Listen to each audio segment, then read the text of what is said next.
बेशक मैं एक पतत सिख हाँ, पर फिर भी साडी कुछ जिम्मेवारी तो बनती है ना कि साडी बाणी दे विच इन्नियां गलतियां जे बर्दाश्त कीतियां जा सकदियां तां इह सोचण दा विषय ये बिल्कुल गल जिहड़ी है काबिले बर्दाश्त नहीं है। तुसीं देखो भी इहदे विच 275 ਦੇ ਕਰੀਬ ਗਲਤੀਆਂ ਨੇ। ਇਹਦੇ ਹਰ ਇੱਕ ਪੇਜ ਦੇ ਉੱਤੇ ਉਰੇ ਉਹਨਾਂ ਨੇ ਲਿਖਿਆ ਜ਼ਫਰਨਾਮਾ ਬਾਈ ਸਰਤਾਜ। ਇਹ ਜ਼ਫਰਨਾਮਾ ਬਾਈ ਸਰਤਾਜ ਨਹੀਂ ਹੈ, ਇਹ ਜ਼ਫਰਨਾਮਾ ਬਾਈ ਸ਼੍ਰੀ ਗੁਰੂ ਗੋਬਿੰਦ ਸਿੰਘ ਹੈ। ਕਾਹਦਾ ਗੋਲਡ ਮੈਡਲ ਉਹਨਾਂ ਨੂੰ ਦਿੱਤਾ ਗਿਆ ਜੇ ਉਹਨਾਂ ਨੂੰ ਭਾਸ਼ਾ ਦੇ ਹਰੂਫਾਤ ਦੀ ਵੀ ਪਹਿਚਾਣ ਨਹੀਂ ਹੈ। ਹਾਲੇ ਦਿਲ ਹਮਨੇ ਕਹਿ ਦਿਆ ਤੁਮਕੋ ਅਬ ਤੁਮ ਜਾਨੋ ਜਾਂ ਖੁਦਾ ਜਾਨੇ। ਸਤਿੰਦਰ ਸਰਤਾਜ ਜੀ ਨਾਲ ਸਾਡੀ ਕੋਈ ਜ਼ਾਤੀ ਦੁਸ਼ਮਣੀ ਨਹੀਂ ਹੈ, ਉਹ ਇੱਕ ਸਿੰਗਰ ਨੇ, ਸਾਡਾ ਵਾਹਵਸਤਾ ਲਿਟਰੇਚਰ ਨਾਲ ਹੈ।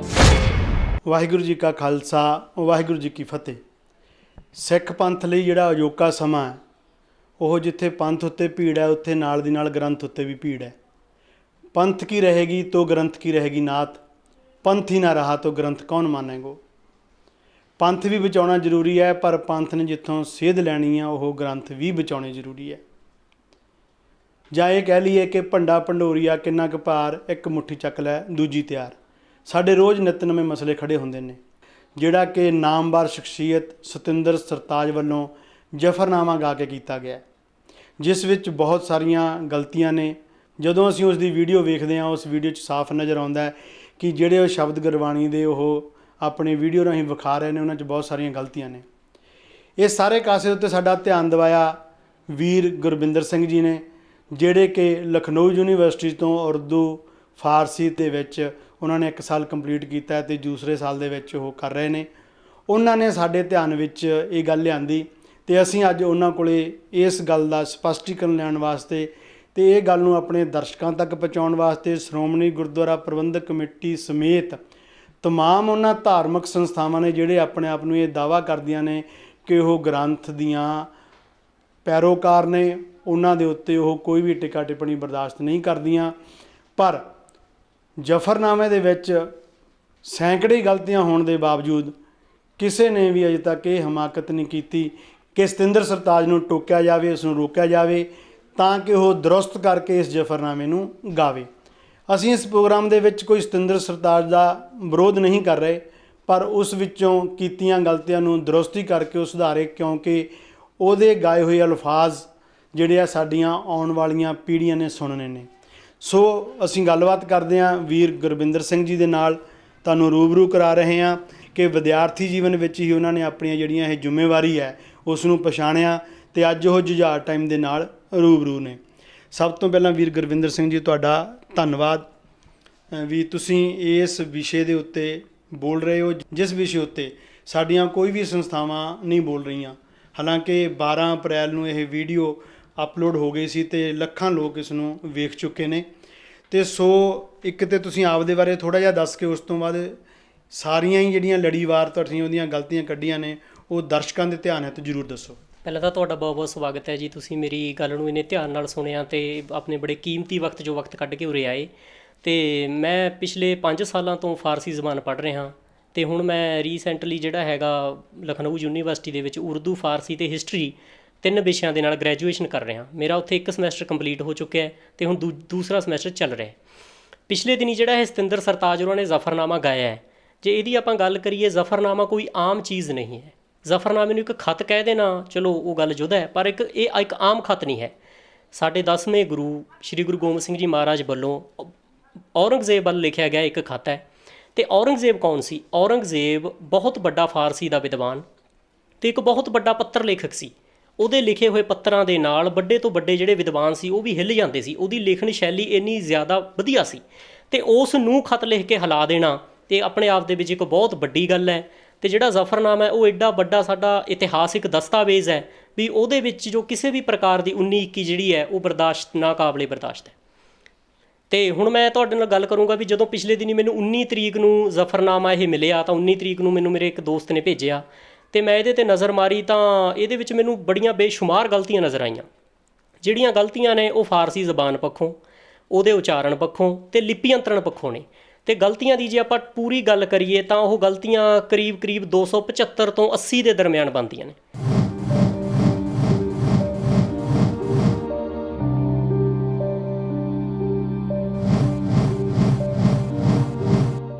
ਅਤੇ ਜਿਹੜੀਆਂ ਤੁਸੀਂ ਸੋਚੋ ਵੀ ਇੱਕ ਬਾਣੀ ਦੇ ਵਿੱਚ ਇੰਨੀਆਂ ਗਲਤੀਆਂ ਨੇ ਜਿਹੜੀਆਂ ਉਹ ਬਰਦਾਸ਼ਤ ਨਹੀਂ ਕੀਤੀਆਂ ਜਾ ਸਕਦੀਆਂ।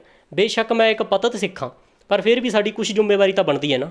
ਇੰਨਾ ਜਾਣੀ ਕਿ ਵੀ ਹੁਣ ਤੱਕ ਤੁਸੀਂ ਕਹਿ ਸਕਦੇ ਹੋ ਵੀ ਮੇਰਾ ਖਿਆਲ ਆ ਵੀ ਕਾਫੀ ਜ਼ਿਆਦਾ ਲੋਕਾਂ ਨੇ ਉਹ ਸੁਣਿਆ ਹੋਊਗਾ, ਪਰ ਹਾਲੇ ਤੱਕ ਉਹਦੇ ਬਾਰੇ ਕੋਈ ਕਿਉਂ ਨਹੀਂ ਬੋਲਿਆ, ਇਹ ਗੱਲ ਵੀ ਇੱਕ ਸਾਡੇ ਲਈ ਇੱਕ ਸੋਚਣ ਦਾ ਵਿਸ਼ਾ। ਤੁਸੀਂ ਇਹ ਗੱਲ ਉਹਨਾਂ ਦੇ ਧਿਆਨ 'ਚ ਲਿਆਂਦੀ ਸੀ, ਉਹਨਾਂ ਦੇ ਦਫ਼ਤਰ ਫੋਨ ਕਰਕੇ ਜਾਂ ਉਹਨਾਂ ਨਾਲ ਕੰਟੈਕਟ ਕਰਨ ਦੀ ਕੋਈ ਕੋਸ਼ਿਸ਼ ਕੀਤੀ ਪਹਿਲਾਂ?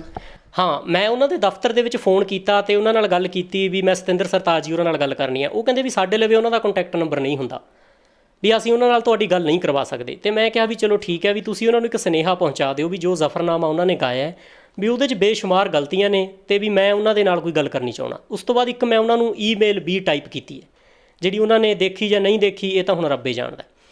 ਉਸ ਤੋਂ ਬਾਅਦ ਇੱਕ ਹੋਰ ਜਿਹੜੀ ਸਭ ਤੋਂ ਮਹੱਤਵਪੂਰਨ ਗੱਲ ਇੱਥੇ ਇਹ ਹੈ ਵੀ ਉਹਨਾਂ ਨੇ ਈਰਾਨ ਅੰਬੈਸੀ ਦਾ ਇਹਦੇ ਵਿੱਚ ਸ਼ਾਮਿਲ ਹੋਣ ਦਾ ਜ਼ਿਕਰ ਕੀਤਾ। ਮੈਂ ਬਾਕਾਇਦਾ ਈਰਾਨ ਅੰਬੈਸੀ ਦੇ ਵਿੱਚ ਫ਼ੋਨ ਕੀਤਾ। ਈਰਾਨ ਅੰਬੈਸੀ ਵਾਲਿਆਂ ਨੇ ਬਿਲਕੁਲ ਇਸ ਗੱਲ ਨੂੰ ਰੱਦ ਕੀਤਾ ਵੀ ਸਾਡਾ ਇਸ ਦੇ ਵਿੱਚ ਕਿਸੇ ਪ੍ਰਕਾਰ ਦਾ ਕੋਈ ਲੈਣ ਦੇਣ ਨਹੀਂ ਹੈ। ਪਰ ਹੁਣ ਮੈਂ ਉਹਨਾਂ ਨੂੰ ਇੱਕ ਮੇਲ ਪਾਈ ਹੈ ਮਾਣਯੋਗ ਅੰਬੈਸਡਰ ਆਫ ਈਰਾਨ ਜੀ ਨੂੰ ਵੀ ਉਹ ਇਹਦੇ ਬਾਰੇ ਸਪਸ਼ਟੀਕਰਨ ਦੇਣ। ਜੇ ਉਹਨਾਂ ਦਾ ਇਹਦੇ ਵਿੱਚ ਦਖਲ ਅੰਦਾਜ਼ੀ ਨਹੀਂ ਹੈ ਤਾਂ ਫਿਰ ਇਹਦੇ 'ਚ ਉਹਨਾਂ ਦਾ ਨਾਮ ਕਿਉਂ ਵਰਤਿਆ ਜਾ ਰਿਹਾ ਹੈ? ਜੇ ਉਹਨਾਂ ਦਾ ਨਾਮ ਵਰਤਿਆ ਜਾ ਰਿਹਾ ਹੈ, ਉਹਨਾਂ ਨੇ ਇਹ ਕੰਮ ਕੀਤਾ ਹੈ, ਫਿਰ ਉਹਨਾਂ ਦੀ ਮਾਦਰੀ ਜ਼ਬਾਨ ਹੋਣ ਦੇ ਨਾਤੇ ਇਹਦੇ ਵਿੱਚ ਇੰਨੀਆਂ ਗਲਤੀਆਂ ਕਿਸ ਤਰ੍ਹਾਂ ਹੋ ਗਈਆਂ? ਅਤੇ ਉਹਨਾਂ ਨੂੰ ਮੈਂ ਇਹ ਗੱਲ ਬਿਲਕੁਲ ਦ੍ਰਿੜ ਕਰਵਾਈ ਹੈ ਵੀ ਦੇਖੋ ਜੀ, ਇਹ ਸਾਡਾ ਧਾਰਮਿਕ ਮਸਲਾ ਹੈ, ਵੀ ਸਾਡੀ ਇਹ ਕੋਈ ਆਮ ਲਿਖਤ ਨਹੀਂ ਹੈ ਅਤੇ ਇਹਦੇ ਵਿੱਚ ਇੰਨੀਆਂ ਗਲਤੀਆਂ ਕਰਕੇ ਅਰਥਾਂ ਦੇ ਅਨਰਥ ਕਰਦੇ ਨੇ, ਇਹ ਬਿਲਕੁਲ ਗੱਲ ਜਿਹੜੀ ਹੈ ਕਾਬਲੇ ਬਰਦਾਸ਼ਤ ਨਹੀਂ ਹੈ। ਇਸ ਸੰਬੰਧ 'ਚ ਤੁਸੀਂ ਕਿਸੇ ਧਾਰਮਿਕ ਸੰਸਥਾ ਜਿਵੇਂ ਸ਼੍ਰੋਮਣੀ ਗੁਰਦੁਆਰਾ ਪ੍ਰਬੰਧਕ ਕਮੇਟੀ ਹੋ ਗਈ, ਦਿੱਲੀ ਕਮੇਟੀ ਹੋ ਗਈ ਜਾਂ ਦਮਦਮੀ ਟਕਸਾਲਾਂ ਨੇ, ਇਹਨਾਂ ਨਾਲ ਕਿਸੇ ਨਾਲ ਪਹੁੰਚ ਕੀਤੀ? ਨਹੀਂ, ਮੈਂ ਇਹਨਾਂ ਨਾਲ ਕਿਸੇ ਨਾਲ ਹੀ ਪਹੁੰਚ ਕੀਤੀ। ਤੁਹਾਡੇ ਤੋਂ ਪਹਿਲਾਂ ਮੈਂ ਬੜੇ ਪੱਤਰਕਾਰ ਵੀਰਾਂ ਦੇ ਨਾਲ ਸੰਪਰਕ ਕਰਨ ਦੀ ਕੋਸ਼ਿਸ਼ ਕੀਤੀ, ਪਰ ਸਾਰੇ ਵੀਰ ਪਤਾ ਨਹੀਂ ਕਿਉਂ ਇਸ ਮਸਲੇ 'ਤੇ ਗੱਲ ਕਰਨ ਨੂੰ ਕੋਈ ਵੀ ਤਿਆਰ ਨਹੀਂ ਹੈ। ਪਤਾ ਨਹੀਂ ਕੀ ਗੱਲ ਹੈ, ਸਾਰੇ ਬੰਦੇ 4-4 5-5 ਦਿਨ ਦੇ ਲਾਰੇ ਲਾਉਣ ਤੋਂ ਬਾਅਦ, 2-2 3-3 ਦਿਨ ਦੇ ਲਾਰੇ ਲਾਉਣ ਤੋਂ ਬਾਅਦ ਅੱਜ ਕਰਨ ਤੋਂ ਬਾਅਦ ਉਹ ਪੈਰ ਆਪਸ ਦੇ ਵਿੱਚ ਪੈਰ ਪਿੱਛੇ ਖਿੱਚ ਰਹੇ ਸੀ ਅਤੇ ਕਹਿ ਰਹੇ ਸੀ ਵੀ ਆਪਾਂ ਨੂੰ ਕੀ ਲੋੜ ਹੈ ਇਸ ਮਸਲੇ 'ਤੇ ਬੋਲਣ ਦੀ। ਬਹੁਤ ਸਾਰੇ ਬੰਦਿਆਂ ਨੇ ਮੈਨੂੰ ਇਹ ਐਡਵਾਈਜ਼ ਕੀਤੀ ਵੀ ਆਪਾਂ ਨੂੰ ਜ਼ਰੂਰਤ ਨਹੀਂ ਇਸ ਮਸਲੇ 'ਤੇ ਬੋਲਣ ਦੀ। ਹੁਣ ਤੁਸੀਂ ਸੋਚੋ ਵੀ ਸਾਡੀ ਬਾਣੀ ਦੇ ਵਿੱਚ ਜ਼ਫ਼ਰਨਾਮਾ ਵੀ ਇੱਕ ਬਾਣੀ ਹੈ। ਤੁਸੀਂ ਸੋਚੋ ਵੀ ਜਪਜੀ ਸਾਹਿਬ ਦੇ ਵਿੱਚ ਕੀ ਇੰਨੀਆਂ ਗਲਤੀਆਂ ਬਰਦਾਸ਼ਤ ਕੀਤੀਆਂ ਜਾ ਸਕਦੀਆਂ ਨੇ? ਕੋਈ ਵੀ ਸਿੱਖ ਬੰਦਾ ਆਪਦੇ ਦਿਲ ਦੇ ਉੱਤੇ ਹੱਥ ਰੱਖ ਕੇ ਇਹ ਗੱਲ ਕਹੇ ਵੀ ਸਾਡੀ ਬਾਣੀ ਦੇ ਵਿੱਚ ਇੰਨੀਆਂ ਗਲਤੀਆਂ ਜੇ ਬਰਦਾਸ਼ਤ ਕੀਤੀਆਂ ਜਾ ਸਕਦੀਆਂ ਨੇ ਤਾਂ ਇਹ ਸੋਚਣ ਦਾ ਵਿਸ਼ਾ ਵੀ ਅਸੀਂ ਮਾਨਸਿਕ ਤੌਰ 'ਤੇ ਇੰਨੀ ਗਿਰਾਵਟ ਦੇ ਵਿੱਚ ਆ ਚੁੱਕੇ ਹਾਂ ਵੀ ਸਾਡੀ ਕੋਈ ਬਾਣੀ ਦੇ ਨਾਲ ਵੀ ਛੇੜਛਾੜ ਕਰ ਜੇ ਤੇ ਅਸੀਂ ਬੋਲਾਂਗੇ ਨਹੀਂ। ਅਤੇ ਅਗਲੀ ਗੱਲ, ਮੈਂ ਤੁਹਾਡੇ ਨਾਲ ਇੱਕ ਗੱਲ ਹੋਰ ਸਾਫ਼ ਕਰ ਦੇਣੀ ਚਾਹੁੰਦਾ ਵੀ ਸਤਿੰਦਰ ਸਰਤਾਜ ਜੀ ਨਾਲ ਸਾਡੀ ਕੋਈ ਜ਼ਾਤੀ ਦੁਸ਼ਮਣੀ ਨਹੀਂ ਹੈ। ਉਹ ਇੱਕ ਸਿੰਗਰ ਨੇ, ਸਾਡਾ ਵਾਹ-ਵਸਤਾ ਲਿਟਰੇਚਰ ਨਾਲ ਹੈ, ਉਹਨਾਂ ਦੀ ਲਾਈਨ ਅਲੱਗ ਹੈ, ਸਾਡੀ ਲਾਈਨ ਅਲੱਗ ਹੈ। ਪਰ ਜਦੋਂ ਉਹਨਾਂ ਨੇ ਇੱਕ ਜ਼ਫ਼ਰਨਾਮਾ ਗਾਇਆ ਹੈ ਤਾਂ ਸਾਡੇ ਸਾਰੇ ਪ੍ਰਚਾਰਕਾਂ ਦੀ, ਸਾਡੇ ਸਾਰੇ ਧਾਰਮਿਕ ਸੰਸਥਾਵਾਂ ਦੀ ਇੱਕ ਜ਼ਾਤੀ ਜ਼ਿੰਮੇਵਾਰੀ ਬਣਦੀ ਹੈ ਵੀ ਉਹ ਉਹਦੇ ਵੱਲ ਧਿਆਨ ਦੇਣ ਵੀ ਕਿਸੇ ਬੰਦੇ ਨੇ ਗਾਇਆ ਹੈ ਤਾਂ ਉਹਨੂੰ ਸੁਣਿਆ ਤਾਂ ਜਾਵੇ ਨਾ ਵੀ ਕਿਵੇਂ ਗਾਇਆ। ਜੇ ਉਹਨਾਂ ਨੇ ਬਹੁਤ ਵਧੀਆ ਉੱਦਮ ਕੀਤਾ ਹੈ, ਮੈਂ ਇਹ ਨਹੀਂ ਕਹਿੰਦਾ ਵੀ ਉੱਦਮ ਮਾੜਾ ਕੀਤਾ, ਉਹਨਾਂ ਨੇ ਉੱਦਮ ਬਹੁਤ ਚੰਗਾ ਕੀਤਾ, ਫਿਰ ਉਹਨੂੰ ਐਪਰੀਸ਼ੀਏਟ ਕਰਨਾ ਚਾਹੀਦਾ। ਉਹ ਵਧਾਈ ਦੇ ਪਾਤਰ ਨੇ ਵੀ ਉਹਨਾਂ ਨੇ ਇਸ ਤਰ੍ਹਾਂ ਦਾ ਵਿਸ਼ਾ ਚੁਣਿਆ। ਪਰ ਇਸ ਤਰ੍ਹਾਂ ਦੇ ਵਿਸ਼ੇ ਨੂੰ ਚੁਣਨ ਤੋਂ ਬਾਅਦ ਉਹਦੇ ਅਰਥ ਦੇ ਅਨਰਥ ਕਰਦੇ ਨੇ ਤਾਂ ਜਾਇਜ਼ ਨਹੀਂ ਨਾ ਹੈ। ਕੋਈ ਮੁੱਖ 4 ਜਾਂ 5 ਗਲਤੀਆਂ ਜਿਹੜੀਆਂ ਦਰਸ਼ਕਾਂ ਨਾਲ ਸਾਂਝੀਆਂ, ਕਿਉਂਕਿ 275 ਗਲਤੀਆਂ ਤੇ ਇਸ ਵਕਤ ਮੁਮਕਿਨ ਨਹੀਂ, ਕੋਈ 4 ਜਾਂ 5 ਅਜਿਹੀਆਂ ਗਲਤੀਆਂ ਜਿਹੜੀਆਂ ਕਿ ਤੁਸੀਂ ਲਿਟਰੇਚਰੀ ਤੌਰ 'ਤੇ ਦੱਸਣਾ ਚਾਹੋ ਵੀ ਜਿਹੜੀਆਂ ਅਰਥ ਦੇ ਅਨਰਥ ਕਰ ਰਹੀਆਂ ਨੇ? ਹਾਂ, ਉਹੀ ਮੈਂ ਚਾਹੂੰਗਾ ਵੀ ਦੇਖੋ, ਫਾਰਸੀ ਜ਼ਬਾਨ ਦੇ ਪੱਖੋਂ ਇਹਦੇ 'ਚ ਬਹੁਤ ਜ਼ਿਆਦਾ ਕਮਜ਼ੋਰੀਆਂ ਨੇ। ਉਚਾਰਨ ਪੱਖੋਂ ਇਜ਼ਾਫਤ ਇੱਕ ਐਸੀ ਚੀਜ਼ ਹੈ ਵੀ ਫਾਰਸੀ ਦੇ ਵਿੱਚ ਸਭ ਤੋਂ ਜ਼ਿਆਦਾ ਮਹੱਤਵਪੂਰਨ ਹੈ ਅਤੇ ਉਹਦੀ ਜਗ੍ਹਾ ਦੇ ਉੱਤੇ ਕੋਤਾਹੀ ਵਰਤੀ ਗਈ ਹੈ। ਹੁਣ ਉਸ ਤੋਂ ਬਾਅਦ ਮੈਂ ਇੱਕ ਗੱਲ ਕਰਦਿਆਂ ਵੀ ਇੱਕ ਜਗ੍ਹਾ ਦੇ ਉੱਤੇ ਸਤਿੰਦਰ ਸਰਤਾਜ ਜੀ ਜ਼ਫ਼ਰਨਾਮੇ ਸ਼ਬਦ ਦੀ ਐਕਸਪਲੇਨੇਸ਼ਨ ਕਰਦੇ ਨੇ, ਉਹਦੀ ਵਿਆਖਿਆ ਕਰ ਰਹੇ ਨੇ ਇੱਕ ਇੰਟਰਵਿਊ ਦੇ ਦੌਰਾਨ। ਹਾਂਜੀ, ਤਾਂ ਪੋਸਟ ਦੇ ਉੱਤੇ ਜਿਹੜਾ ਪੰਜਾਬੀ ਦੇ ਵਿੱਚ ਜ਼ਫ਼ਰਨਾਮਾ ਲਿਖਿਆ ਉਹ ਜਫਰਨਾਮਾ ਹੈ, ਜੱਜੇ ਦੇ ਪੈਰ 'ਚ ਬਿੰਦੀ ਨਹੀਂ ਹੈ। ਅੱਛਾ, ਜਫਰਨਾਮਾ ਅੱਗੋਂ ਹਾਹਾ ਲਾਇਆ, ਹਾਹੇ ਦੇ ਥੱਲੇ ਇੱਕ ਚਿੰਨ੍ਹ ਹੈ। ਜਦੋਂ ਉਹਦੇ ਉੱਤੇ ਉਸੇ ਪੋਸਟ ਦੇ ਉੱਤੇ ਜ਼ੈਡ ਨਾਲ ਲਿਖਿਆ ਗਿਆ ਇੰਗਲਿਸ਼ ਦੇ ਵਿੱਚ, ਤਾਂ ਜ਼ੈਡ ਮੈਨੂੰ ਲੱਗਿਆ ਕਿ ਜ਼ੈਡ ਤਾਂ ਫਿਰ ਉੱਥੇ ਉੱਪਰ ਜੱਜੇ ਦੇ ਪੈਰ 'ਚ ਬਿੰਦੀ ਹੋਣੀ ਚਾਹੀਦੀ ਸੀ। ਇਹ ਕੋਈ ਸੁਚੇਤ ਤੌਰ ਤੇ ਤੁਸੀਂ ਕੀਤਾ ਜਾਂ ਅਚੇਤ ਤੌਰ ਤੇ ਕੋਈ ਗੱਲ ਹੋਈ? ਇਹ ਤਾਂ ਸਭ ਤੋਂ ਸੁਚੇਤ ਹੈ ਜੀ, ਬੇਸਿਕਲੀ। ਜੀ ਜੀ ਜੀ, ਮੈਨੂੰ ਪਤਾ, ਕਿਉਂਕਿ ਰਿਸਰਚ ਸਕਾਲਰ ਹੋ ਤੁਸੀਂ, ਮੈਨੂੰ ਪਤਾ ਹਰ ਚੀਜ਼ ਰਿਸਰਚ ਕਰਨ ਤੋਂ ਬਾਅਦ ਹੀ ਕਰਦੇ ਹੋ। ਹਾਂ, ਮੈਂ ਇੱਕ ਮਿੰਟ ਮੈਂ ਟਰਾਈ ਕਰਦਾ ਜੀ, ਮੈਂ ਤੁਹਾਨੂੰ ਵੀ ਦਿਖਾ ਦਾਂ ਤਾਂ ਕਿ ਜਿਹਨਾਂ ਨੂੰ ਇਹ ਜਾਵੇ ਉਹ ਸਮਝ ਸਕਣ। ਹਾਂ, ਤੁਸੀਂ ਮੇਰੇ ਖਿਆਲ ਇਹਦੀ ਗੱਲ ਕਰ ਰਹੇ ਹੋ ਸਮਹਾਓ। ਹਾਂਜੀ ਜੀ, ਹੈ ਨਾ, ਦਿਖ ਰਿਹਾ ਤੁਹਾਨੂੰ? ਜੀ ਜੀ ਜੀ, ਬਿਲਕੁਲ। ਓਕੇ, ਸੋ ਤੁਸੀਂ ਇਹ ਥੱਲੇ ਦੇਖੋ ਜ਼ਫ਼ਰਨਾਮਾ ਆ ਲਿਖਿਆ ਹੋਇਆ, ਅਜ਼ਵਾਦ ਫੇਰ ਰੇ ਜੀ, ਨਏ ਅਲਿਫ ਔਰ ਮੀਮ ਔਰ ਹੇ। ਤੇ ਉਹ ਜ਼ਫ਼ਰਨਾਮੇ ਸ਼ਬਦ ਦੀ ਜਦੋਂ ਸ਼ਬਦ ਨੂੰ ਦੀ ਵਿਆਖਿਆ ਕਰ ਰਹੇ ਨੇ ਤਾਂ ਉਹ ਜ਼ਫ਼ਰਨਾਮੇ ਦੀ ਜ਼ੋਏ ਦੇ ਉੱਤੇ ਹੱਥ ਰੱਖ ਕੇ ਕਹਿ ਰਹੇ ਨੇ ਵੀ ਇਹ ਜ਼ਵਾਦ ਹੈ।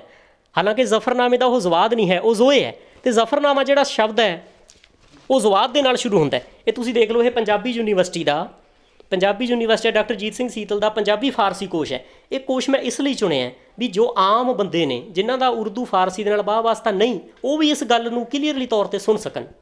ਕਿਉਂਕਿ ਜੇ ਅਸੀਂ ਉਰੇ ਕਿਸੇ ਫਾਰਸੀ ਜਾਂ ਉਰਦੂ ਦੀ ਡਿਕਸ਼ਨਰੀ ਦਾ ਹਵਾਲਾ ਦਿੰਦੇ ਤਾਂ ਉਹ ਕੋਈ ਆਮ ਬੰਦੇ ਦੀ ਪਹੁੰਚ ਤੋਂ ਦੂਰ ਗੱਲ ਸੀ। ਅਤੇ ਪਹਿਲੀ ਗੱਲ ਤਾਂ ਉਹਨਾਂ ਨੂੰ ਇੱਕ ਗੱਲ ਕਹਿਣੀ ਜ਼ਰੂਰੀ ਬਣਦੀ ਹੈ ਵੀ ਉਹ ਅਗਲੀ ਲਾਈਨ ਦੇ ਵਿੱਚ ਉਹ ਕਹਿ ਰਹੇ ਨੇ ਵੀ ਉਹ ਗੋਲਡ ਮੈਡਲਿਸਟ ਨੇ। ਇੱਕ ਗੋਲਡ ਮੈਡਲਿਸਟ ਬੰਦਾ, ਕਿਸੇ ਵੀ ਭਾਸ਼ਾ ਦੇ ਵਿੱਚ ਗੋਲਡ ਮੈਡਲਿਸਟ ਬੰਦਾ, ਅਤੇ ਉਹਨੂੰ ਭਾਸ਼ਾ ਦੇ ਹਰੂਫਾਤ ਦੀ ਵੀ ਪਹਿਚਾਣ ਨਹੀਂ ਹੈ, ਉਹਨੂੰ ਭਾਸ਼ਾ ਦੇ ਹਰੂਫ ਦੀ ਵੀ ਪਹਿਚਾਣ ਨਹੀਂ ਹੈ, ਤਾਂ ਇਹ ਜਿਹੜਾ ਇੱਕ ਕੁਐਸਚਨ ਮਾਰਕ ਚਿੰਨ੍ਹ ਹੈ ਇਹ ਸਾਡੀਆਂ ਵਿਦਿਅਕ ਸੰਸਥਾਵਾਂ 'ਤੇ ਵੀ ਬਣਦਾ ਵੀ ਕਾਹਦਾ ਗੋਲਡ ਮੈਡਲ ਉਹਨਾਂ ਨੂੰ ਦਿੱਤਾ ਗਿਆ ਜੇ ਉਹਨਾਂ ਨੂੰ ਭਾਸ਼ਾ ਦੇ ਹਰੂਫਾਤ ਦੀ ਵੀ ਪਹਿਚਾਣ ਨਹੀਂ ਹੈ। ਹੁਣ ਤੁਸੀਂ ਦੇਖੋ ਉਸ ਤੋਂ ਬਾਅਦ ਉਹ ਜਦੋਂ ਉਹਦੀ ਵਿਆਖਿਆ ਕਰਦੇ ਨੇ ਤਾਂ ਉਹ ਇੱਕ ਗੱਲ ਕਹਿੰਦੇ ਨੇ ਵੀ ਉਹਨਾਂ ਨੇ ਜੱਜੇ ਦੇ ਪੈਰ ਦੇ ਵਿੱਚ ਬਿੰਦੀ ਨਹੀਂ ਲਾਈ, ਜੱਜੇ ਦੇ ਪੈਰ ਦੇ ਵਿੱਚ ਬਿੰਦੀ ਨਹੀਂ ਲਾਈ, ਅਤੇ ਉਹ ਇਹ ਗੱਲ ਕਹਿ ਰਹੇ ਨੇ ਵੀ ਭਾਈ ਕਾਹਨ ਸਿੰਘ ਨਾਭਾ ਨੇ ਇਹ ਚਿੰਨ੍ਹ ਵਰਤਿਆ। ਹਾਂ ਬਿਲਕੁਲ ਵਰਤਿਆ, ਇਹ ਗੱਲ ਉਹਨਾਂ ਦੀ ਦਰੁਸਤ ਹੈ ਵੀ ਭਾਈ ਕਾਹਨ ਸਿੰਘ ਨਾਭਾ ਨੇ ਚਿੰਨ੍ਹ ਵਰਤਿਆ। ਪਰ ਇੱਕ ਗੱਲ ਹੋਰ ਸੋਚਣ ਵਾਲੀ ਹੈ ਵੀ ਭਾਈ ਕਾਹਨ ਸਿੰਘ ਨਾਭਾ ਨੇ ਸਾਰੇ ਮਹਾਨ ਕੋਸ਼ ਦੇ ਵਿੱਚ ਜ਼ੋਏ ਦੇ ਲਈ ਉਹ ਚਿੰਨ੍ਹ ਵਰਤਿਆ, ਅਤੇ ਜ਼ਫਰਨਾਮੇ ਦੇ ਵਿੱਚ 7 ਸ਼ਬਦ ਜ਼ੋਏ ਦੇ ਆਉਂਦੇ ਨੇ, ਉੱਥੇ ਫਿਰ ਉਹ ਚਿੰਨ੍ਹ ਕਿਉਂ ਨਹੀਂ ਵਰਤਿਆ ਗਿਆ? ਇਹ ਬਹੁਤ ਜ਼ਰੂਰੀ ਚੀਜ਼ ਸੀ। ਹਾਂ ਜੇ ਤੁਸੀਂ ਨੇ ਰਿਸਰਚ ਕੀਤੀ ਹੈ ਤਾਂ ਉਹ ਉੱਥੇ ਤੱਕ ਸਾਨੂੰ ਜਾਣਾ ਚਾਹੀਦਾ ਸੀ ਵੀ 7 ਸ਼ਬਦ ਜਿਹੜੇ ਜ਼ੋਏ ਦੇ ਨੇ ਉਹਨਾਂ ਦੇ ਵੀ ਪੈਰਾਂ ਦੇ ਵਿੱਚ, ਜੱਜੇ ਦੇ ਪੈਰ ਦੇ ਵਿੱਚ ਉਹੀ ਚਿੰਨ੍ਹ ਲੱਗਣਾ ਚਾਹੀਦਾ ਸੀ, ਜਿਹੜਾ ਜਾਣੀ ਕਿ ਇਹਨਾਂ ਨੇ ਆਪਣੇ ਟਾਈਟਲ ਦੇ ਉੱਤੇ ਲਗਾਇਆ। ਤੇ ਅੰਦਰ ਯੂਜ਼ ਕੀਤਾ ਉਹਨੂੰ? ਅੰਦਰ ਨਹੀਂ ਕਿਤੇ ਵੀ ਯੂਜ਼ ਕੀਤਾ, ਸਿਰਫ ਆਪਦੇ ਟਾਈਟਲ ਦੇ ਉੱਤੇ ਯੂਜ਼ ਕੀਤਾ। ਅੰਦਰ ਜੱਜੇ ਦੇ ਪੈਰ 'ਚ ਬਿੰਦੀ ਹੀ ਲਾਈ ਗਈ ਹੈ। ਤੇ ਹੋਰ ਕੋਈ ਸਬੂਤ 4 ਘੱਟੋ ਹਾਂ ਘੱਟ ਇਦਾਂ ਦੇ ਜਿਹੜੇ? ਉਸ ਤੋਂ ਬਾਅਦ ਤੁਸੀਂ ਦੇਖੋ ਵੀ ਬੈਤ ਨੰਬਰ 46 ਤੇ ਜਿਹੜਾ YouTube ਦੇ 5 ਮਿੰਟ 54 ਸੈਕਿੰਡ ਦੇ ਉੱਤੇ ਆਉਂਦਾ, ਜਦੋਂ ਅਸੀਂ YouTube ਤੇ ਇਹਨੂੰ ਪਲੇ ਕਰਦੇ ਹਾਂ, ਉਹਦੇ ਵਿੱਚ ਜੋ ਮੂਲ ਗੱਲ ਹੈ ਉਹ ਹੈ ਨਾ ਈਮਾ ਪ੍ਰਸਤੀ, ਨਾ ਔਜ਼ਾਇਦੀ, ਨਾ ਸਾਹਿਬ ਸ਼ਨਾਸੀ, ਨਾ ਮੁਹੰਮਦ ਯਕੀਨ। ਇਹਦੀ ਦੂਸਰੀ ਪੰਕਤੀ ਦੇ ਵਿੱਚ ਜੋ ਮੂਲ ਗੱਲ ਹੈ ਉਹ ਹੈ ਨਾ ਸਾਹਿਬ ਸ਼ਨਾਸੀ, ਨਾ ਮੁਹੰਮਦ ਯਕੀਨ।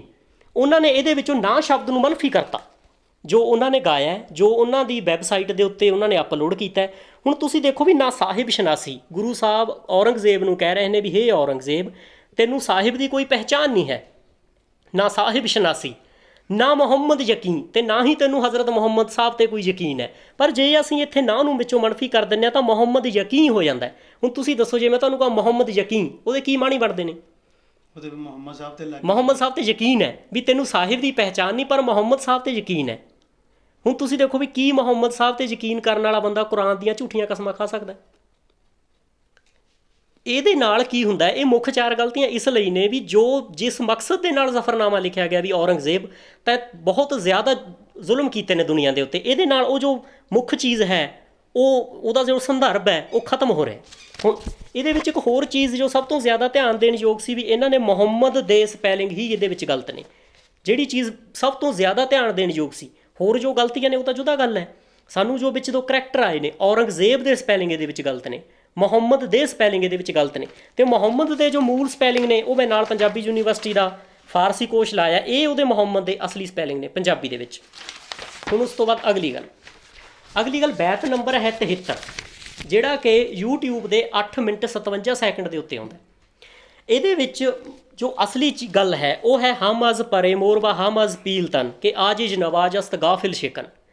ਵੀ ਇਹਦੇ ਵਿੱਚ ਉਹਨਾਂ ਨੇ ਪਰ ਦੀ ਜਗ੍ਹਾ 'ਤੇ, ਪਰੇ ਮੋਰ ਦੀ ਜਗ੍ਹਾ 'ਤੇ ਉਹਨਾਂ ਨੇ ਪੀਰੇ ਮੋਰ ਕਰਤਾ। ਪੀਰ ਦੇ ਮਹਿਣੇ ਹੁੰਦੇ ਨੇ ਮੁਰਸ਼ਦ, ਗੁਰੂ। ਹੁਣ ਇਹ ਇਸ ਲਈ ਧਿਆਨ ਦੇਣ ਯੋਗ ਗੱਲ ਮੇਰੇ ਬਣੀ ਖਾਸ ਵੀ ਇੱਥੇ ਉਹੀ ਵਿਚਾਰਧਾਰਾ ਕੰਮ ਕਰ ਰਹੀ ਹੈ ਜੋ ਚੌਪਈ ਸਾਹਿਬ ਦੇ ਵਿੱਚ ਹੈ ਵੀ ਚੀਂਟੀ ਤੇ ਕੁੰਚਰੇ ਅਸਤੂਲਾ ਸਭ ਪਰ ਕਿਰਪਾ ਦ੍ਰਿਸ਼ਟ ਕਰ ਫੂਲਾ। ਇਹ ਤੁਸੀਂ ਦੇਖੋ ਵੀ ਇਹ ਐਡਾ ਇਤਿਹਾਸਿਕ ਸ਼ੇਰ ਹੈ, ਐਡਾ ਇਤਿਹਾਸਿਕ ਬੈਤ ਹੈ ਵੀ ਇੱਥੇ ਇਹ ਚੀਜ਼ ਸਾਨੂੰ ਧਿਆਨ ਦੇਣੀ ਬਣਦੀ ਹੈ ਵੀ ਜੋ ਸਿੱਖਾਂ ਦਾ ਮੇਨ ਮਸਲਾ ਹੈ, ਇੱਥੋਂ ਇਹ ਗੱਲ ਸਾਬਿਤ ਹੁੰਦੀ ਹੈ ਵੀ ਚੌਪਈ ਸਾਹਿਬ ਤੇ ਜ਼ਫਰਨਾਮੇ ਦਾ ਕਰਤਾ ਇੱਕ ਹੈ, ਕਿਉਂਕਿ ਵਿਚਾਰਧਾਰਾ ਇੱਕ ਹੈ। ਚੀਂਟੀ ਤੇ ਕੁੰਚਰੇ ਅਸਤੂਲਾ ਸਭ ਪਰ ਕਿਰਪਾ ਦ੍ਰਿਸ਼ਟ ਕਰ ਫੂਲਾ, ਇਹ ਉਹੀ ਵਿਚਾਰਧਾਰਾ ਜਿਹੜੀ ਚੌਪਈ ਸਾਹਿਬ ਦੇ ਵਿੱਚ ਕੰਮ ਕਰ ਰਹੀ ਹੈ, ਉਹੀ ਬੈਤ ਨੰਬਰ 73 ਦੇ ਵਿੱਚ ਕੰਮ ਕਰ ਰਹੀ ਹੈ, ਜਿਹੜਾ YouTube ਤੇ 8 ਮਿੰਟ 57 ਸੈਕਿੰਡ ਦੇ ਉੱਤੇ ਆਉਂਦਾ। ਅਤੇ ਇਹ ਜਿਹੜੀਆਂ ਚੀਜ਼ਾਂ ਸੀਗੀਆਂ ਇਹ ਬਹੁਤ ਜ਼ਿਆਦਾ ਧਿਆਨ ਦੇਣ ਯੋਗ ਸੀ, ਅਤੇ ਜਿਹੜੀਆਂ ਬਿਲਕੁਲ ਵੀ ਉਹਨਾਂ ਨੇ ਇਹਨਾਂ ਗੱਲਾਂ ਦੇ ਉੱਤੇ ਧਿਆਨ ਨਹੀਂ ਦਿੱਤਾ। ਅਤੇ ਮੈਂ ਇਹਨਾਂ ਦੇ ਉੱਤੇ ਹੋਰ ਵੀ ਤੁਹਾਨੂੰ ਇੱਕ ਗੱਲ ਦੱਸਦਾ ਵੀ ਪਿਆਰਾ ਸਿੰਘ ਪਦਮ ਹੋਰਾਂ ਨੇ ਵੀ ਪਰ ਸ਼ਬਦ ਹੀ ਵਰਤਿਆ, ਪਰੇ ਮੋਰ। ਅਤੇ ਉਸ ਤੋਂ ਬਾਅਦ ਸਾਡੀ ਬੜੀ ਵੱਡੀ ਸੰਸਥਾ ਭਾਸ਼ਾ ਵਿਭਾਗ ਨੇ ਵੀ ਜੋ ਹੈ ਉਹ ਪਰ ਸ਼ਬਦ ਦੀ ਹੀ ਵਰਤੋਂ ਕੀਤੀ ਹੈ। ਉਸ ਤੋਂ ਬਾਅਦ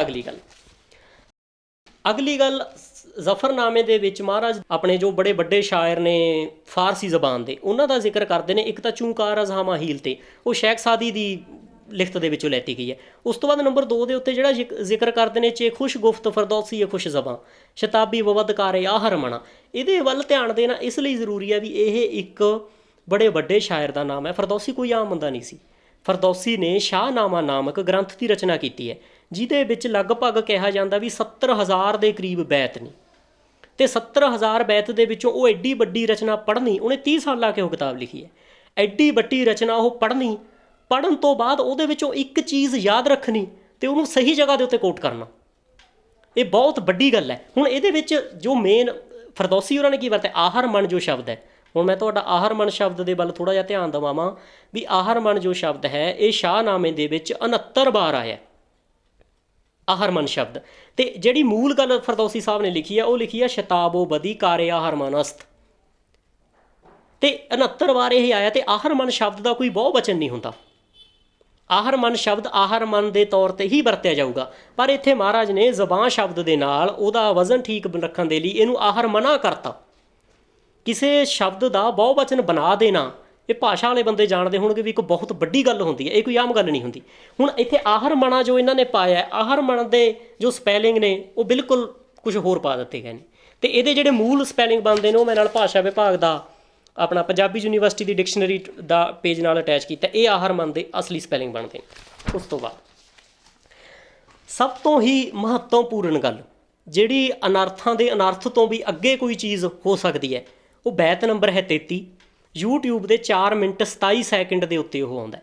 ਉਹਦੇ ਵਿੱਚ ਸ਼ਬਦ ਸੀਗੇ ਦੂਸਰੀ ਲਾਈਨ ਦੇ ਵਿੱਚ ਜਾਂ ਹਮ ਸਪੁਰਦ, ਜਾਂ ਹਮ ਜਾਂ ਸਪੁਰਦ ਵੀ ਕਈ ਜਗ੍ਹਾ ਦੇ ਉੱਤੇ ਆਉਂਦਾ। ਤੁਸੀਂ ਮੰਨੋ ਵੀ ਜਾਂ ਹਮ ਸਪੁਰਦ, ਇਹਨਾਂ ਨੇ ਜਾਂ ਹਮ ਸਪੁਰਦ ਨੂੰ ਜਨ ਹਮ ਸਪੁਰਦ ਕਰਤਾ। ਹੁਣ ਤੁਸੀਂ ਦਿਲ ਦੇ ਉੱਤੇ ਹੱਥ ਰੱਖ ਕੇ ਕਹੋ, ਜਨ ਦੇ ਮਤਲਬ ਹੁੰਦੇ ਨੇ ਜਨ ਸਮੂਹ, ਜਨ ਸੰਖਿਆ। ਜਾਂ ਹਮ ਸਪੁਰਦ ਦੇ ਮਾਣੀ ਬਣਨੇ ਸੀਗੇ ਵੀ ਉਹ ਸਾਨੂੰ ਜਾਨ ਅਰਪਣ ਕਰ ਗਿਆ, ਉਹ ਜਾਨ ਦੇ ਗਿਆ, ਜਾਨ ਸਾਨੂੰ ਸਪੁਰਦ ਕਰ ਗਿਆ। ਤੇ ਜਨ ਹਮ ਸਪੁਰਦ ਦੇ ਬਣ ਗਏ ਵੀ ਉਹ ਸਾਨੂੰ ਲੋਕ ਦੇ ਗਿਆ। ਇਹ ਕੀ ਗੱਲ ਬਣੀ? ਤੇ ਜੇ ਇੱਕ ਹੋਰ ਜੋ ਜਿਹੜੀ ਚੀਜ਼ ਸੋਚ ਕੇ ਮੈਂ ਸਭ ਤੋਂ ਜ਼ਿਆਦਾ ਹੈਰਾਨ ਹੋਇਆ ਵੀ ਜਦੋਂ ਇਹਨੂੰ, ਕਿਉਂਕਿ ਜੋ ਬਾਹਰਲੇ ਮੁਲਕਾਂ ਦੇ ਵਿੱਚ ਇਰਾਨੀ ਜਾਂ ਹੋਰ ਬੰਦੇ ਇਸ ਚੀਜ਼ ਨੂੰ ਸੁਣਨਗੇ, ਇਹਨਾਂ ਨੇ ਇਹ ਇੰਨੀ ਸਪੀਡ ਦੇ ਨਾਲ ਚੱਲਦਾ ਵੀ ਜੇ ਰੱਬ ਨਾ ਕਰੇ, ਉਹਨਾਂ ਨੇ ਇਹ ਸ਼ਬਦ ਨੂੰ ਜ਼ਨ ਸਮਝ ਲਿਆ, ਜ਼ਨ। ਤੇ ਜ਼ਨ ਦੇ ਮੈਣੀ ਜਨਾਬ ਔਰਤ ਹੁੰਦੇ ਨੇ, ਤੇ ਉੱਥੇ ਅਰਥ ਬਣ ਜਾਣਗੇ ਵੀ ਉਹ ਔਰਤ ਸਾਨੂੰ ਸਪੁਰਦ ਕਰ ਗਿਆ। ਇਹ ਗੱਲ ਗੁਰੂ ਸਾਹਿਬ ਕਹਿ ਰਹੇ ਨੇ, ਕੀ ਅਸੀਂ ਇਹ ਗੱਲ ਬਰਦਾਸ਼ਤ ਕਰ ਲਾਂਗੇ? ਤੇ ਬਹੁਤ ਸਾਰੇ ਬੰਦੇ ਇਹ ਕਹਿ ਰਹੇ ਨੇ ਵੀ ਸਾਨੂੰ ਬੋਲਣ ਦੀ ਕੀ ਲੋੜ ਹੈ। ਬਹੁਤ ਸਾਰੇ ਪੱਤਰਕਾਰ ਵੀਰ ਇਹ ਗੱਲ ਕਹਿ ਰਹੇ ਨੇ ਵੀ ਅਸੀਂ ਨਹੀਂ ਆ ਸਕਦੇ ਜੀ, ਅਸੀਂ ਇਸ ਤਰ੍ਹਾਂ ਨਹੀਂ ਬੋਲ ਸਕਦੇ, ਇਸ ਤਰ੍ਹਾਂ ਨਹੀਂ ਕਰ ਸਕਦੇ। ਹੁਣ ਤੁਸੀਂ ਦੱਸੋ ਵੀ ਕੀ ਇਹ ਗੱਲ ਕਾਬਲੇ ਬਰਦਾਸ਼ਤ ਹੈ? ਇੱਕ ਸਿੱਖ ਹੋਣ ਦੇ ਨਾਤੇ ਤੁਸੀਂ ਇਹ ਗੱਲ ਦੱਸੋ। ਹਾਲਾਂਕਿ ਮੈਂ ਇੱਕ ਪਤਿਤ ਸਿੱਖ ਹਾਂ, ਪਰ ਫਿਰ ਵੀ ਮੇਰਾ ਜਨਮ, ਮੇਰੀਆਂ ਰਗਾਂ ਦੇ ਵਿੱਚ ਖੂਨ ਤਾਂ ਉਹੀ ਦੌੜ ਰਿਹਾ ਨਾ। ਅਸੀਂ ਫਿਰ ਕਿਸ ਤਰ੍ਹਾਂ ਚੁੱਪ ਕਰ ਸਕਦੇ ਹਾਂ? ਤੇ ਇਸ ਤਰ੍ਹਾਂ ਹੀ ਇੱਕ ਹੋਰ ਜੋ ਇਸ ਤਰ੍ਹਾਂ ਦੀਆਂ ਬੜੀਆਂ ਵੱਡੀਆਂ ਗਲਤੀਆਂ ਨੇ, ਜਿਵੇਂ ਇੱਕ ਜਗ੍ਹਾ ਦੇ ਉੱਤੇ ਅਰਸ਼ ਨੂੰ ਐਰਿਸ਼ ਲਿਖਤਾ, ਫਰਸ਼ ਨੂੰ ਫੈਰਿਸ਼ ਲਿਖਤਾ। ਉਚਾਰਨ ਦੀਆਂ ਤਾਂ ਬਹੁਤ ਹੀ ਜ਼ਿਆਦਾ ਗਲਤੀਆਂ ਨੇ ਜੋ ਆਪਾਂ ਇਹਦੇ ਵਿੱਚ ਮੰਨ ਸਕਦੇ ਹਾਂ। ਤੇ ਉਸ ਤੋਂ ਬਾਅਦ ਔਰੰਗਜ਼ੇਬ ਦੇ ਸਪੈਲਿੰਗ ਵੀ ਇਹਦੇ ਵਿੱਚ ਗਲਤ ਨੇ। ਜਿਵੇਂ ਆਪਾਂ ਪਹਿਲਾਂ ਗੱਲ ਕੀਤੀ ਵੀ ਹਜ਼ਰਤ ਮੁਹੰਮਦ ਸਾਹਿਬ ਦੇ ਸਪੈਲਿੰਗ ਇਹਦੇ ਵਿੱਚ ਗਲਤ ਨੇ ਨਾਮ ਦੇ, ਔਰੰਗਜ਼ੇਬ ਦੇ ਸਪੈਲਿੰਗ ਇਹਦੇ ਵਿੱਚ ਗਲਤ ਨੇ। ਹੁਣ ਤੁਸੀਂ ਦੇਖੋ ਵੀ ਕਿੰਨੀ ਕੁ ਉਹਨਾਂ ਨੇ ਆਪਣੀ, ਆਪਾਂ ਕਹਿ ਸਕਦੇ ਹਾਂ ਵੀ ਲਾਪਰਵਾਹੀ ਦੇ ਨਾਲ ਇਹਨੂੰ ਗਾਇਆ। ਐਡਾ ਵੱਡਾ ਸਾਡਾ ਇਤਿਹਾਸਿਕ ਦਸਤਾਵੇਜ਼, ਤੇ ਉਹਨੂੰ ਜੇ ਤੁਸੀਂ ਇੰਨੀ ਲਾਪਰਵਾਹੀ ਦੇ ਨਾਲ ਪੇਸ਼ ਕਰੋਗੇ, ਉਹਨੂੰ ਪੇਸ਼ ਕਰੋ, ਤੁਹਾਡਾ ਜਿਹੜਾ ਕਦਮ ਹੈ ਉਹ ਮੁਬਾਰਕ ਹੈ, ਅਸੀਂ ਉਹ ਗੱਲ ਨੂੰ ਮੰਨਦੇ ਹਾਂ। ਪਰ ਜੇ ਉਹਨੂੰ ਇੰਨੀ ਲਾਪਰਵਾਹੀ ਦੇ ਨਾਲ ਪੇਸ਼ ਕਰੋਗੇ ਤਾਂ ਉਹਦੇ ਨਤੀਜੇ ਕੀ ਨਿਕਲਣਗੇ? ਤੁਸੀਂ ਦੇਖੋ ਵੀ ਇਹਦੇ ਵਿੱਚ 275 ਦੇ ਕਰੀਬ ਗਲਤੀਆਂ ਨੇ ਜੋ ਮੈਂ ਨੋਟ ਕੀਤੀਆਂ ਨੇ। ਪਰ ਇਹਨਾਂ ਹੁਣ ਜੇ ਸਾਰੀਆਂ ਦੇ ਵੱਲ ਆਪਾਂ ਧਿਆਨ ਦਈਏ ਤਾਂ ਆਪਾਂ ਨੂੰ ਬਹੁਤ ਜ਼ਿਆਦਾ ਵਕਤ ਲੱਗ ਜਾਣਾ। ਤੁਸੀਂ ਦੇਖੋ ਵੀ ਕੀ ਅਸੀਂ ਇੰਨੀਆਂ ਗਲਤੀਆਂ ਸਾਡੀ ਗੁਰਬਾਣੀ ਦੇ ਵਿੱਚ ਬਰਦਾਸ਼ਤ ਕਰ ਸਕਦੇ ਹਾਂ? ਬਾਣੀ ਕੀ ਹੈ? ਗੁਰੂ ਦੇ ਮੁਖ ਚੋਂ ਨਿਕਲੀ ਹੋਈ ਹਰ ਇੱਕ ਚੀਜ਼ ਬਾਣੀ ਹੈ, ਮੈਂ ਮੰਨਦਾ। ਇਹ ਬਾਣੀ ਨਹੀਂ ਹੈ, ਇਹ ਵੀ ਗੁਰੂ ਦੇ ਹਸਤ ਕਮਲਾਂ ਚੋਂ ਹੀ ਨਿਕਲੀ ਹੋਈ ਚੀਜ਼ ਹੈ ਨਾ। ਪਰ ਇਹਦੇ ਜਦੋਂ ਮੈਂ ਪ੍ਰਿੰਟ ਆਊਟ ਵੇਖ ਰਿਹਾ ਸੀ, ਇਹਦੇ ਤੇ ਲਿਖਿਆ ਹੈ ਜ਼ਫਰਨਾਮਾ ਬਾਈ ਸਰਤਾਜ। ਉਹ ਸਭ ਤੋਂ ਵੱਡੀ ਗਲਤੀ ਹੈ ਜਿਹੜੀ ਮੈਂ ਮੰਨਦਾ ਇੱਕ ਸਿੱਖ ਹੋਣ ਦੇ ਨਾਤੇ। ਇਹ ਜ਼ਫਰਨਾਮਾ ਬਾਈ ਸਰਤਾਜ ਨਹੀਂ ਹੈ, ਇਹ ਜ਼ਫਰਨਾਮਾ ਬਾਈ ਸ਼੍ਰੀ ਗੁਰੂ ਗੋਬਿੰਦ ਸਿੰਘ ਹੈ। ਇਹਦੇ ਹਰ ਇੱਕ ਪੇਜ ਦੇ ਉੱਤੇ ਉਰੇ ਉਹਨਾਂ ਨੇ ਲਿਖਿਆ ਜ਼ਫਰਨਾਮਾ ਬਾਈ ਸਰਤਾਜ। ਇਹ ਜ਼ਫਰਨਾਮਾ ਬਾਈ ਸਰਤਾਜ ਨਹੀਂ ਹੈ, ਇਹ ਜ਼ਫਰਨਾਮਾ ਬਾਈ ਸ਼੍ਰੀ ਗੁਰੂ ਗੋਬਿੰਦ ਸਿੰਘ ਹੈ। ਗਾਇਆ ਬਾਈ ਸਰਤਾਜ, ਗਾਇਆ ਬਾਈ ਸਿੰਘ, ਤੁਸੀਂ ਕਹਿ ਸਕਦੇ ਹੋ ਵੀ ਗਾਇਆ ਬਾਈ ਸਰਤਾਜ, ਜਾਂ ਮਿਊਜ਼ਿਕ ਕਿਹਨੇ ਦਿੱਤਾ, ਹੋਰ ਚੀਜ਼ ਕਿਹਨੇ ਦਿੱਤੀ, ਪਰ ਇਹਨੂੰ ਜ਼ਫਰਨਾਮਾ ਬਾਈ ਸਰਤਾਜ ਨਹੀਂ ਨਾ ਕਹਿ ਸਕਦੇ। ਤੇ ਇਹਨੂੰ ਵੀ ਮੈਂ, ਇਸ ਚੀਜ਼ ਨੂੰ ਵੀ ਮੈਂ ਬਹੁਤ ਜ਼ਿਆਦਾ ਵੱਡੀ ਕੁਤਾਹੀ ਮੰਨਦਾ ਇਸ ਚੀਜ਼ ਦੇ ਵਿੱਚ। ਇਸ ਸਾਰਾ ਜਿਹੜਾ ਤੁਸੀਂ ਕਨਸੈਪਟ ਦਿੱਤਾ ਹੈ, ਇੱਕ ਤੇ ਇਸ ਗੱਲ ਲਈ ਤੁਸੀਂ ਵਧਾਈ ਦੇ ਪਾਤਰ ਵੀ ਹੋ, ਤੇ ਦੂਸਰਾ ਬਹੁਤ ਸਾਰੇ ਲੋਕ ਇਹ ਵੀ ਸੋਚਦੇ ਹੋਣਗੇ, ਮੈਂ ਵੀ ਸੋਚਦਾ ਵੀ ਇੱਕ ਵੱਡੇ ਸਟਾਰ ਦੇ ਨਾਲ ਅਸੀਂ ਆਪਣੀ ਇੰਟਰਵਿਊ ਦਈਏ ਤੇ ਆਪਣਾ ਨਾਂ ਅਸੀਂ ਚਮਕਾਈਏ। ਇੱਦਾਂ ਦੀ ਕੋਈ ਮਨਸ਼ਾ ਤੁਹਾਡੇ ਅੰਦਰ? ਨਹੀਂ, ਦੇਖੋ ਹੋਰ ਬੜੇ ਬੜੇ ਗੀਤ ਦੁਨੀਆ ਦੇ ਉੱਤੇ ਆਉਂਦੇ ਨੇ, ਇਹ ਪਹਿਲਾਂ ਬੜੇ ਗੀਤ ਗਾ ਰਹੇ ਨੇ, ਇੱਕ ਸੱਭਿਆਚਾਰਕ ਗਾਇਕ ਨੇ, ਇਹਨਾਂ ਦੇ ਗੀਤ ਦੁਨੀਆ ਸੁਣਦੀ ਹੈ, ਲੋਕ ਇਹਨਾਂ ਨੂੰ ਵਧੀਆ ਸਿੰਗਰ ਮੰਨਦੇ ਨੇ। ਇਹਨਾਂ ਦੀਆਂ ਹੋਰ ਸਿੰਗਰ ਬੜੇ ਪੰਜਾਬੀ ਉਚਾਰਨ ਦੇ ਵਿੱਚ, ਲਿਪੀ ਅੰਤਰਨ ਦੇ ਵਿੱਚ ਜਾਂ ਲਿਪੀ ਦੇ ਵਿੱਚ ਬੜੀਆਂ ਗਲਤੀਆਂ ਕਰਦੇ ਨੇ। ਅਸੀਂ ਉਹਨਾਂ ਵੱਲ ਕਦੇ ਧਿਆਨ ਨਹੀਂ ਦਿੱਤਾ। ਜੇ ਕਦੇ ਸਾਡਾ ਉਹਨਾਂ ਵੱਲ ਧਿਆਨ ਵੀ ਜਾਂਦਾ ਹੈ ਤਾਂ ਸਾਡੀ ਕੋਈ ਜ਼ਿੰਮੇਵਾਰੀ ਉੱਥੇ ਥੋੜ੍ਹੀ ਬਣਦੀ ਹੈ। ਜੇ ਉਹਨਾਂ ਨੇ ਗਲਤ ਕਰਤੀ ਤਾਂ ਕਰਤੀ, ਪਰ ਇੱਕ ਗੁਰੂ ਸਾਹਿਬ ਦੇ ਨਾਲ ਸੰਬੰਧਿਤ ਹੋਣ ਦੇ ਨਾਤੇ ਇਹ ਜੋ ਚੀਜ਼ ਹੈ ਇਹ ਸਾਡੇ ਇਤਿਹਾਸ ਦੇ ਨਾਲ, ਸਾਡੇ ਗੁਰੂ ਸਾਹਿਬ ਦੇ ਨਾਲ ਸੰਬੰਧਿਤ ਹੈ। ਕੀ ਸਾਡਾ ਗੁਰੂ ਫਾਰਸੀ ਦੀ ਗ੍ਰਾਮਰ ਦੇ ਵਿੱਚ, ਫਾਰਸੀ ਵਿਆਕਰਨ ਦੇ ਵਿੱਚ ਗਲਤੀਆਂ ਕਰ ਸਕਦਾ? ਜੋ ਖਤ ਲਿਖ ਰਹੇ ਨੇ ਫਾਰਸੀ ਦੇ ਇੱਕ ਬੜੇ ਵੱਡੇ ਆਲਮ ਬੰਦੇ, ਔਰੰਗਜ਼ੇਬ ਕੋਈ ਆਮ ਬੰਦਾ ਨਹੀਂ ਸੀ, ਉਹ ਫਾਰਸੀ ਦਾ, ਮੈਂ ਕਹਿ ਰਿਹਾ ਫਾਰਸੀ ਦਾ ਬਹੁਤ ਵੱਡਾ ਵਿਦਵਾਨ ਬੰਦਾ ਸੀ। ਅਤੇ ਜੇ ਉਹਦੇ ਵਿੱਚ ਹੀ ਵਿਆਕਰਨ ਦੀਆਂ ਗਲਤੀਆਂ ਹੋਣਗੀਆਂ ਤਾਂ ਸਾਡਾ, ਤੁਸੀਂ ਦੇਖੋ ਵੀ ਨੈਸ਼ਨਲ ਪੱਧਰ ਦੇ ਉੱਤੇ ਕੀ ਹੋਊਗਾ। ਯਾਨੀ ਕਿ ਇਸ ਇੰਟਰਵਿਊ ਨੂੰ ਇਹ ਮੰਨੀਏ ਕਿ ਜੱਬੈ ਬਾਣ ਲੱਗ ਗਿਓ ਤੱਬੈ ਰੋਸ ਜਾਗਿਓ। ਬਿਲਕੁਲ, ਦੇਖੋ ਗੱਲ ਇਸ ਤਰ੍ਹਾਂ, ਸਾਡਾ ਜੋ ਮਕਸਦ ਹੈ ਉਹ ਇਹ ਹੈ ਵੀ ਸਾਡੀ ਚੀਜ਼ ਨੂੰ ਪੇਸ਼ ਕੀਤਾ ਜਾਵੇ। ਪਹਿਲਾਂ ਤਾਂ ਉਹ ਬਹੁਤ ਵੱਡੀ ਗੱਲ ਹੈ, ਇਹਨਾਂ ਨੇ ਪੇਸ਼ ਕੀਤਾ ਜ਼ਫਰਨਾਮੇ ਨੂੰ, ਇਹ ਵਧਾਈ ਦੇ ਪਾਤਰ ਨੇ ਅਤੇ ਮੈਂ ਇਹਨਾਂ ਦਾ ਸ਼ੁਕਰਗੁਜ਼ਾਰ ਹਾਂ। ਪਰ ਅਗਲੀ ਗੱਲ ਵੀ ਕੀ ਇੰਨੀ ਲਾਪਰਵਾਹੀ ਦੇ ਨਾਲ ਪੇਸ਼ ਕੀਤਾ? ਅਤੇ ਹੁਣ ਤੁਸੀਂ ਸਤਿੰਦਰ ਸਰਤਾਜ ਨੂੰ ਕੀ ਕਹਿਣਾ ਚਾਹੁੰਦੇ ਹੋ ਵੀ ਉਹ ਇਹਨੂੰ ਦੁਬਾਰਾ ਗਾਵੇ, ਦਰੁਸਤ ਕਰਕੇ ਗਾਵੇ, ਜਾਂ ਇਸ ਗੱਲ ਦੀ ਮਾਫ਼ੀ ਮੰਗੇ? ਨਹੀਂ, ਮਾਫ਼ੀ ਦੀ ਕੋਈ ਜ਼ਰੂਰਤ ਨਹੀਂ ਹੈ। ਮਾਫ਼ੀ ਦੀ ਜ਼ਰੂਰਤ ਜਾਂ ਹੈ ਤਾਂ ਉਹ ਆਪਦੇ ਤੌਰ 'ਤੇ ਮੰਨ ਸਕਦੇ ਨੇ, ਪਰ ਜੋ ਮੇਰੀ ਜੋ ਸਾਡਾ ਖਾਸ ਮਕਸਦ ਹੈ ਉਹ ਇਹ ਹੈ ਵੀ ਇਹਨੂੰ ਦਰੁਸਤ ਕਰਕੇ ਗਾਇਆ ਜਾਵੇ, ਜੋ ਇਹਦੀਆਂ ਕਮੀਆਂ ਪੇਸ਼ੀਆਂ ਨੇ ਉਹ ਦੂਰ ਕੀਤੀਆਂ ਜਾਣ। ਅਤੇ ਹਾਂ, ਅਗਲੀ ਗੱਲ ਵੀ ਸਾਡੀ ਮੇਰੀ ਅਤੇ ਮੇਰੇ ਉਸਤਾਦ ਜਨਾਬ ਸਰਦਾਰ ਸੁਖਦੇਵ ਸਿੰਘ ਜੀ ਰਾਜਪੁਰਾ ਦੀ ਕਿਸੇ ਵੀ ਪ੍ਰਕਾਰ ਦੀ ਮਦਦ ਦੀ ਜ਼ਰੂਰਤ ਹੈ ਤਾਂ ਅਸੀਂ ਜਿੰਨੇ ਕੁ ਜੋਗੇ ਹੈਗੇ ਹਾਂ ਹਰ ਵੇਲੇ ਹਾਜ਼ਰ। ਵੀਰ ਗੁਰਵਿੰਦਰ ਸਿੰਘ ਜੀ, ਤੁਸੀਂ ਗੱਲ ਕੀਤੀ ਹੈ ਕਿ ਸਤਿੰਦਰ ਸਰਤਾਜ ਨੇ ਈਰਾਨ ਅੰਬੈਸੀ ਤੋਂ ਇਹਦੀ ਮਦਦ ਲਈ ਹੈ, ਇਹ ਕਿੰਨਾ ਕੁ ਠੀਕ ਹੈ? ਦੇਖੋ, ਜਿਵੇਂ ਸਾਡੇ ਗੁਰੂ ਗ੍ਰੰਥ ਸਾਹਿਬ ਦੇ ਵਿੱਚ ਹੁਣ ਤੱਕ ਕਿੰਨੇ ਜੋ ਵਿਆਖਿਆਵਾਂ ਨੇ, ਕਿੰਨੇ ਸਟੀਕ ਨੇ, ਉਹ ਗੁਰੂ ਗ੍ਰੰਥ ਸਾਹਿਬ ਮਹਾਰਾਜ ਦੇ ਤਿਆਰ ਹੋ ਚੁੱਕੇ ਨੇ। ਅਤੇ ਜੇ ਆਪਾਂ ਦੇਖੀਏ ਤਾਂ ਗੁਰੂ ਗ੍ਰੰਥ ਸਾਹਿਬ ਦੇ ਵਿੱਚ ਕਿੰਨੇ ਸਲੋਕ ਨੇ ਜੋ ਸਾਡੇ ਮਹਾਰਾਜ ਨੇ ਅਰਬੀ ਜਾਂ ਫਾਰਸੀ ਦੇ ਵਿੱਚ ਉਚਾਰੇ ਨੇ। ਜਿਵੇਂ ਮਸਲਨ ਉਦਾਹਰਨ ਦੇ ਤੌਰ 'ਤੇ ਆਪਾਂ ਤਲੰਗ ਮਹੱਲਾ ਪਹਿਲਾ ਜਾਂ ਕਰਜ਼ ਗੁਫਤਮ ਪੇਸ਼ ਤੋਂ, ਹੁਣ ਤੁਸੀਂ ਦੇਖੋ ਵੀ ਹੁਣ ਤੱਕ ਜਿੰਨੀਆਂ ਵਿਆਖਿਆਵਾਂ ਹੋਈਆਂ ਨੇ, ਜੇ ਸਾਡੇ ਗੁਰੂ ਨੇ ਕੋਈ ਸਲੋਕ ਅਰਬੀ ਜਾਂ ਫਾਰਸੀ ਦੇ ਵਿੱਚ ਉਚਾਰਿਆ, ਉਹਦਾ ਉਚਾਰਨ ਅਰਬੀ ਫਾਰਸੀ ਦੇ ਵਿੱਚ ਕੀਤਾ ਤਾਂ ਆਪਣੇ ਸਿੱਖਾਂ ਨੂੰ ਇਹ ਤੌਫੀਕ ਵੀ ਦਿੱਤੀ ਆ ਵੀ ਉਹਦੇ ਅਰਥ ਕਰ ਸਕਣ। ਕੀ ਹੁਣ ਅਸੀਂ ਅਰਬੀ ਦੇ ਸਲੋਕਾਂ ਦੇ ਅਰਥ ਕਰਵਾਉਣ ਦੇ ਲਈ ਹੁਣ ਅਸੀਂ ਸਾਊਦੀ ਅਰਬ ਦੀ ਅੰਬੈਸੀ ਲਵੇ ਜਾਵਾਂਗੇ? ਕਿ ਤੁਹਾਡਾ ਕਹਿਣ ਦਾ ਮਤਲਬ ਹੈ ਕਿ ਉਹ ਕਿਸੇ ਸਿੱਖ ਸੰਸਥਾਵਾਂ ਤੋਂ ਭਾਸ਼ਾ ਵਿਭਾਗ, ਪੰਜਾਬੀ ਯੂਨੀਵਰਸਿਟੀ ਪਟਿਆਲਾ, ਸ਼੍ਰੋਮਣੀ ਗੁਰਦੁਆਰਾ ਪ੍ਰਬੰਧਕ ਕਮੇਟੀ, ਦਮਦਮੀ ਟਕਸਾਲ, ਉਹ ਕਿੱਡੇ ਵੱਡੇ ਅਦਾਰੇ ਨੇ। ਸਾਡੇ ਕਿੱਡੇ ਬੰਦੇ, ਡਾਕਟਰ ਗੰਡਾ ਸਿੰਘ, ਸ਼ਮਸ਼ੇਰ ਸਿੰਘ ਅਸ਼ੋਕ, ਡਾਕਟਰ ਜੀਤ ਸਿੰਘ ਸੀਤਲ, ਗੁਲਵੰਤ ਸਿੰਘ, ਇਸ ਤਰ੍ਹਾਂ ਦੇ ਬੰਦੇ ਸਿੱਖ ਧਰਮ ਦੇ ਵਿੱਚ ਹੋਏ ਨੇ ਜੋ ਬਾਬਾ ਇਹ ਫਾਰਸੀ ਅਖਵਾਏ ਨੇ। ਇਹਦਾ ਮਤਲਬ ਹੈ ਕਿ ਕੋਈ TRP ਦਾ ਚੱਕਰ ਵੀ ਹੈ ਇਹਦੇ ਵਿੱਚ?